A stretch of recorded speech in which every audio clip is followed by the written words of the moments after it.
Paris Olympics में shooting मुकाबलों में कांस्य का तमगा जीतने वाले स्वप्निल कुसले के वालिद ने महाराष्ट्र हुकूमत की जानिब से बेटे को 2 करोड़ की इनामी रकम देने पर मायूसी का इजहार कर दिया। मीडिया रिपोर्ट्स के मुताबिक कोल्हापुर से ताल्लुक़ रखने वाले स्वप्निल कुसले ने अगस्त में पेरिस ओलंपिक्स में 50 मीटर राइफल 3 पोजीशंस इवेंट में कांस्य का तमगा जीता था।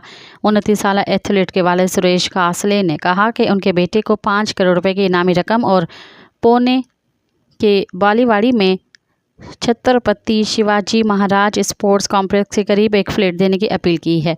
हरियाणा हुकूमत अपने हर ओलंपिक्स में तमगा जीतने वाले खिलाड़ी को 5 करोड़ रुपए देती है। हरियाणा गोल्ड मेडलिस्ट को 6 करोड़ रुपए, सिल्वर मेडलिस्ट को 4 करोड़ रुपए, कांस्य का तमगा जीतने वाले को 2.5 करोड़ रुपए देती है। ताहम मेरे बेटे को महज 2 करोड़ रुपए देकर टरखाया जा रहा है।